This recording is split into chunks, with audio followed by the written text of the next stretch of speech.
हित चतुरासी जी का पहला पद।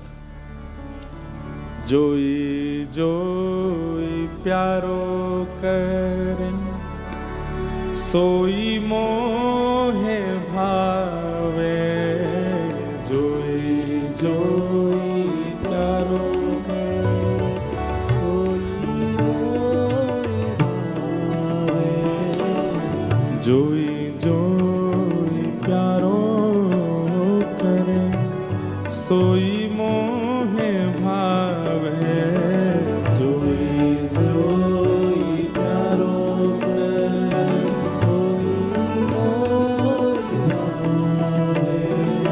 देखो कैसा समर्पण। बोले मुझे तो वही भाता है जो मेरा प्यारो करता है, उसके अतिरिक्त मेरे मन को प्रिय लगने वाली कोई बात नहीं है। जो श्याम सुंदर कर रहे हैं, जो मेरे प्यारे कर रहे हैं, वो मुझे सब प्रिय है।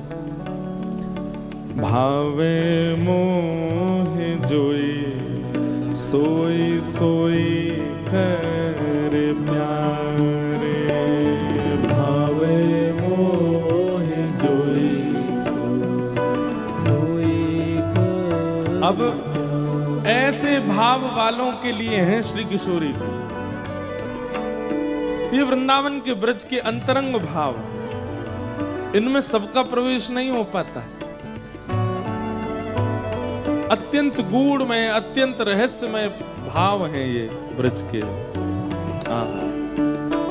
हे मोको तो भावती ठौर प्यारे के नैनन में, मोको भावती ठौर प्यारे के, हे मोको तो भावती ठौर प्यारे के नैनन में, मोको तो भावती ठौर प्यारे के नैनन में।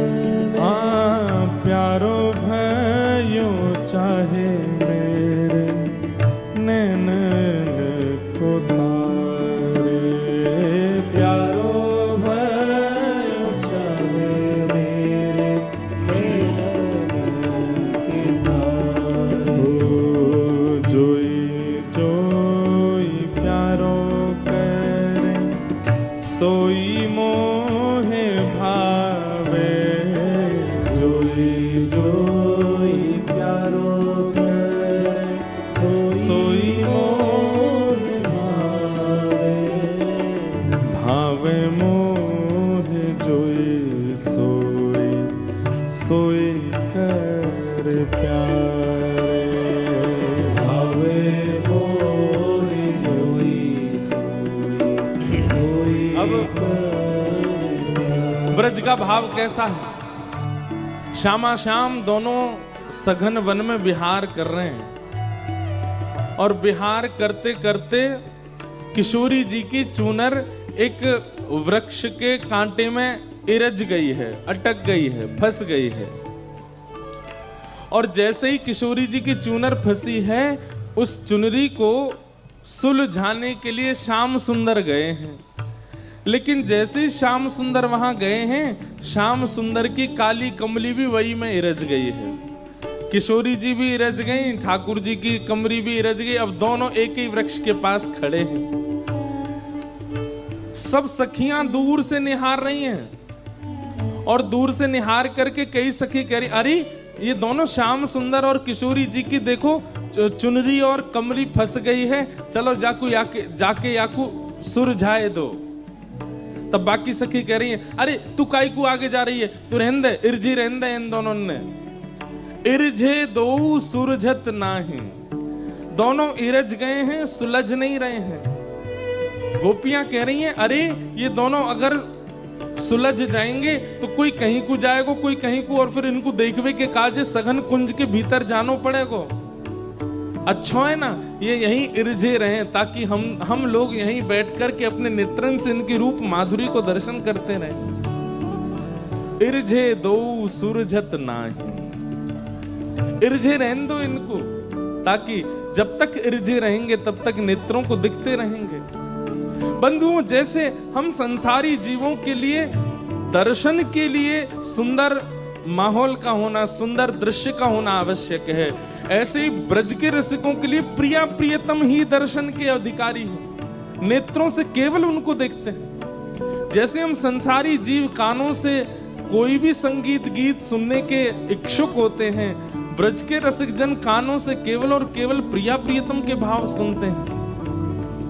हम संसारी जीवों को अपने जिह्वा से ना जाने कितने रसों के आस्वादन की इच्छा होती है, पर ब्रज के रसिक जन वे तो केवल प्रिया प्रियतम के प्रेम विलास का ही आस्वादन करते हैं। उनकी इंद्रियां और किसी भोग भाव में नहीं रहती हैं। ऐसेों के लिए किशोरी जी का प्रादुर्भाव हुआ है। इसलिए संसार के लोगों के लिए किशोरी जी का श्रवण करना, स्मरण करना, ध्यान करना, ये सब ठीक है, पर उनको समझने की कोशिश भी मत कीजिए, क्योंकि वो तो रसिकों की चर्चा है, रसिकों को ही रहने दीजिए उसमें। क्योंकि अगर आप समझने का प्रयास करोगे तो इतना संसार जीवन में आ चुका है, किशोरी जी को समझने जाओगे तो अपराध बनेगा, आप समझ नहीं पाओगे।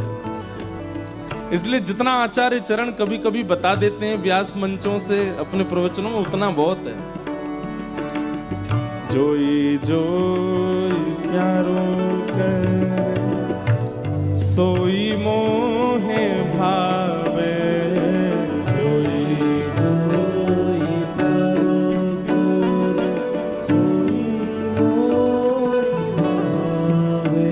हे जय श्री हित हरिवंश हंस हंसिनी सावल गौर, जय श्री हित हरिवंश हंस हंसिनी सावल, हे जय श्री हित हरिवंश हंस हंसिनी श्यामल गौर, जय श्री हित हरिवंश हंस हंसिनी श्यामल। अब देखो हित हरिवंश महाप्रभु क्या कह रहे हैं, बोले जय श्री हित हरिवंश हंस हंसिनी श्यामल गौर। हंस गोरे ही होते हैं, लेकिन यहां पर दोनों प्रिया प्रियतम को हंस की उपमा दे रहे हैं। अब श्याम सुंदर यदि हंस हैं तो वो तो सांवले सांवले हंस हैं, और ये दोनों हंस हंसनी जब प्रेम सरोवर में विहार कर रहे हैं तो हितरवंश महाप्रभु कह रहे हैं कि भैया नेत्रों से देख करके बताओ इस सरोवर की उपमा को कौन बढ़ा रहा है, गौर हंस या श्याम हंस? क्योंकि जलाशय का वर्ण भी श्याम है, और उसमें जब श्याम हंस आ गए हैं तो कहीं ना कहीं श्याम हंस तो दिख ही नहीं रहे हैं, गौर हंस श्री किशोरी जी का ही दर्शन हो रहा है। अरे बताओ तो इस सरोवर की तरंगों को सुंदर कौन बना रहा है, गौर हंस या श्याम हंस? हे जय श्री हित हरिवंश हंस हंसनी श्यामल गौर, जय श्री हित हरिवंश हंस हंसनी श्यामल गौर। कौन कहे कहो कौन करे जल तरंग निन्यारे, कहो कौन करे जल तरंग। अब इसका कितना सुंदर रूप है। जब प्रिया प्रियतम दोनों जल में विहार कर रहे हैं तो श्याम सुंदर तो दिख नहीं रहे हैं। क्यों? जल का वर्ण भी श्याम है, आकाश का वर्ण भी श्याम है, और उसमें आधे आधे डूबे स्नान कर रहे श्याम सुंदर भी श्याम है। तभी क्या होता है, सूर्य का एक प्रकाश यमुना जी पर पड़ता है, और उस यमुना जी से वह तरंग उठ करके किशोरी जी के मुखमंडल पर पड़ती है, और किशोरी जी के मुखमंडल से वही तरंग जाकर के फिर यमुना जी में पड़ती है, और जिस जगह श्याम सुंदर स्नान कर रहे हैं उस स्थान का यमुना जी का जल गौर वर्ण का हो जाता है। किशोरी जी की छाया पड़ने से उस जगह का जो यमुना जल है, उसकी जो तरंग है वो गौर हो जाती हैं और श्याम सुंदर दिखने लग जाते हैं।